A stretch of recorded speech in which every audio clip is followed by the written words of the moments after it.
question. As we are coming out of a pandemic and coming back to the office, and how we use the office is a little bit different. People, now that they've been out on their own, 2 years working from home, as they come back into the office, I wondered if your research gave you any insight on the physical space and unassigned seating. Yep. So, 30% of your model is based upon physical space. As people are coming back, we've given them flex, sit anywhere you want, but, we're creatures of habit. I think there's a little bit of friction in this. So I just wondered what your take might be on this and any lessons you've learned in your research. Thank you.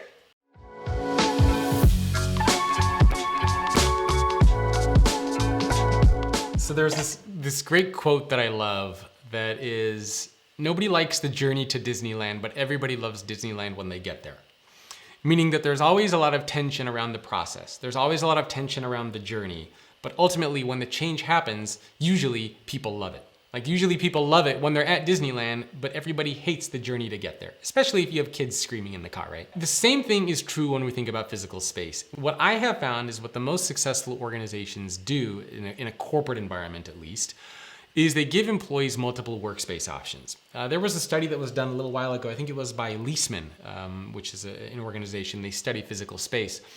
And they found that during the course of a typical day, an employee might perform up to 21 different types of activities. Okay, 21 different types of activities. This includes things like having focus time, meeting with clients, having collaboration time, doing more like relaxed activities, 21 different types that you could do. And what a lot of the world's top companies are doing is they are creating multiple workspace options that can cater to the different ways in which employees work. So maybe you have some quiet spaces where employees can go to focus. Maybe you have some more relaxed spaces where employees can go to socialize. Maybe you have more collaborative spaces where people can work together.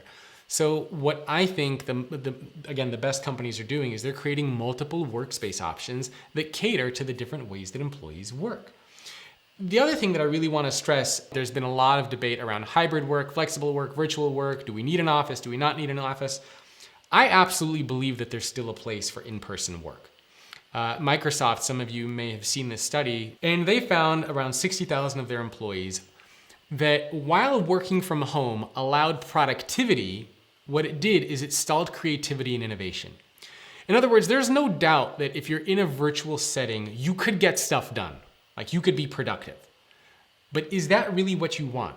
Are you just trying to get stuff done? Or are you trying to go beyond? Are you trying to tackle complex challenges? Are you trying to grow beyond just getting things done? It's kind of like, do you just want to be in cruise control or do you want to go ahead?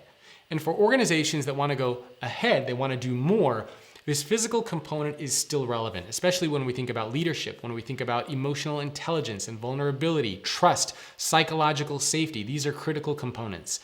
So I want to stress that for me, hybrid work or flexible work is not about one or the other. It's about integrating both. So maybe you work 1 day a week from home or 2 days. Maybe you come into the office for a few hours here and there, but I still do believe there is a place for that in-person interaction. It really does make a difference. Hey, it's just a quick reminder to check out my brand new PDF, thefutureemployee.com, which looks at how employees are evolving and changing and what you as an organization need to do to evolve and adapt. You'll get a complete breakdown of what that evolution looks like, as well as action items that you should be taking. It's an invaluable resource and you can grab it at thefutureemployee.com. Again, that's thefutureemployee.com.